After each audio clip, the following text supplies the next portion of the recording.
जय श्री राम, जय श्री बागेश्वर धाम सरकार। रामगंज मंडी वालों करो तैयारी, आ रहे हैं भगवादारी। जी हाँ दोस्तों, रामगंज मंडी की पावन धरा पर आ रहे हैं हमारे पूज्य गुरुदेव आचार्य पंडित धीरेन्द्र कृष्ण शास्त्री जी यानी कि बागेश्वर धाम सरकार। रामगंज मंडी की पावन धरा अब पवित्र होने वाली है, क्योंकि पूज्य गुरुदेव के जो चरण हैं अब रामगंज मंडी की पवित्र भूमि पर पड़ने वाले हैं।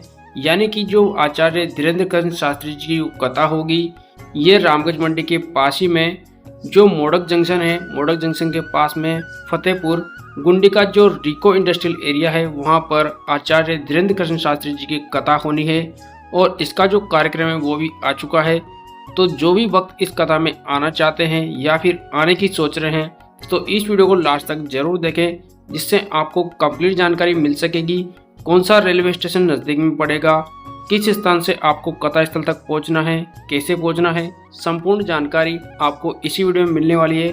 साथ ही में कलश यात्रा कब रहेगी, कितने बजे से रहेगी, जो भी कंप्लीट जानकारी होगी दोस्तों, मैं बिल्कुल सटीक जानकारी आपको इसी वीडियो में देने वाला हूं। तो सबसे पहले तो दोस्तों आपको मैं ये जानकारी दे दूं कि ये जो कथा है ये कौन करवा रहे हैं। तो सबसे पहले आपको बता दूं कि ये जो कथा है हमारे राजस्थान सरकार के शिक्षा मंत्री यानी कि मदन जी दिलावर इस कथा को करवा रहे हैं।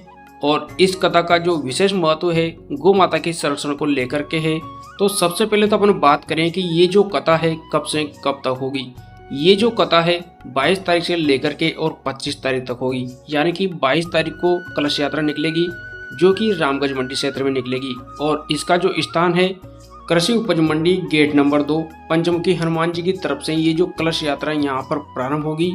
और इसका जो समय है वो दोपहर को 1 बजे रखा गया है। पहले इसका जो समय था वो प्रातः 11 बजे रखा गया था। तो जो भी भक्त यहाँ पर इस कलश यात्रा में शामिल होना चाहते हैं तो 1 बजे आप शामिल हो सकते हैं। और इसमें लगभग 51,000 जो महिलाएं हैं इस कलश यात्रा में शामिल होगी। और इस कलश यात्रा के दौरान जो भी महिलाएं इस कलश यात्रा में भाग लेगी उनको निःशुल्क जो कलश है हमारे जो माननीय शिक्षा मंत्री जी हैं उनकी तरफ से निःशुल्क उपलब्ध कराया जाएगा। अब बात करते हैं कि इसके बाद का आगे का जो कार्यक्रम है वो क्या रहने वाला है। तो इसके बाद का जो कार्यक्रम है ये रहने वाला है कि 22 जनवरी को आपको शाम को 6 बजे खैराबाद मेला मैदान में पहुंचना है। यहाँ पर भव्य दीपोत्सव का आयोजन किया जाएगा। और जैसा कि आपको पता भी होगा कि 22 जनवरी को हमारे श्री राम भगवान यानी कि रामलला का जो मंदिर बना था उसकी प्राण प्रतिष्ठा हुई थी। तो इसी को लेकर के कलश यात्रा की समाप्ति के बाद में जो हमारे माननीय लोकसभा अध्यक्ष हैं उनकी उपस्थिति में और हमारे राजस्थान सरकार के जो शिक्षा मंत्री हैं मदन जी दिलावर, इनकी उपस्थिति में ये जो भव्य दीपोत्सव है यहाँ पर खैराबाद के मेला मैदान में आयोजित किया जाएगा। और इसके बाद में अपन बात करें तो जो श्री राम कथा होगी वह 23 तारीख को होगी और 24 तारीख को दिव्य दरबार लगेगा और वापस से 25 तारीख को एक बार फिर से कथा होगी। तो जो भी भक्त इस कथा स्थल पर आना चाहते हैं तो अपने साथ में एक अर्जी का जो नारियल आपको लेकर के आना है, वो अर्जी आपको घर पे लगाना है। और साथ ही में आपको एक हनुमान चालीसा भी लेकर के आनी है। ये जो जानकारी है आचार्य धीरेन्द्र कृष्ण शास्त्री जी ने वीडियो के माध्यम से बताई है, इसीलिए मैं आपको यहाँ पर बता रहा हूँ। और इस कथा के दौरान जो भी भक्त यहाँ पर दिव्य दरबार में आएंगे या फिर कथा को श्रवण करने के लिए आएंगे तो उनके लिए रहने की व्यवस्था, खाने पीने की व्यवस्था यहाँ पर कथा पंडाल में की गई है। कोई समस्या यहाँ पर किसी भी भक्त को नहीं होने वाली है। आराम से आप रुकिएगा, यहाँ पर कथा को श्रवण करें। इसके बाद में अपन बात करते हैं कि आपको कथा स्थल पर कैसे पहुँचना है और कथा स्थल कहाँ पर रहने वाला है।